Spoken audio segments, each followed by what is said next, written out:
মেরু অঞ্চলের প্রাণী, পোলার অ্যানিমাল। এটা হলো মেরু ভালুক। মেরু ভালুককে ইংরেজিতে বলে পোলার বেয়ার। এর চামড়া কিন্তু কালো, যা তাকে সূর্যের তাপ শোষণ করে গরম থাকতে সাহায্য করে।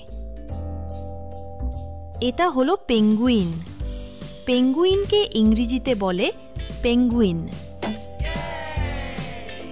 ঠান্ডা থেকে বাঁচতে ওরা সবাই একসাথে গা ঘেঁষে দাঁড়িয়ে থাকে। এটা হলো সিল। সিলকে ইংরেজিতে বলে সিল। এরা পানির নিচে অনেকক্ষণ দম বন্ধ করে রাখতে পারে, প্রায় ৩০ মিনিট। এটা হলো সিন্ধু ঘটক। সিন্ধু ঘটককে ইংরেজিতে বলে ওয়ালরাস।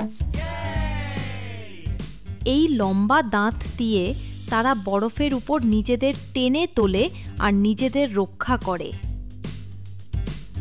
এটা হলো আর্কটিক শিয়াল। একে ইংরেজিতে বলে আর্কটিক ফক্স।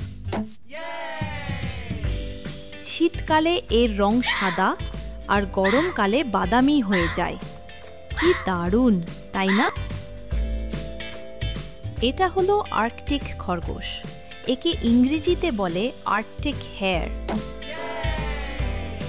এরা বরফের উপর ঘন্টায় প্রায় ৬৫ কিলোমিটার বেগে দৌড়াতে পারে। এটা হলো বলগা হরিণ। বলগা হরিণকে ইংরেজিতে বলে রেইনডিয়ার।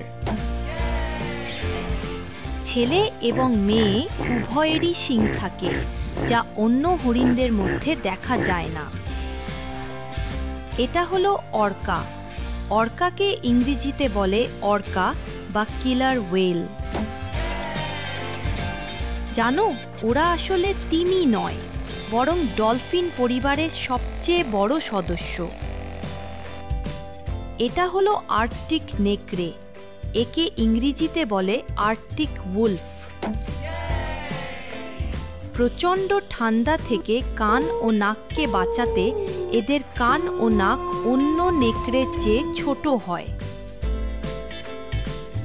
এটা হলো তুষার পেঁচা। একে ইংরেজিতে বলে স্নোই আউল।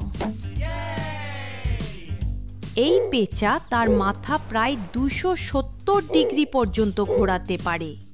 ভিডিওটি ভালো লাগলে লাইক দিও আর চ্যানেলটি সাবস্ক্রাইব করো। Bye bye.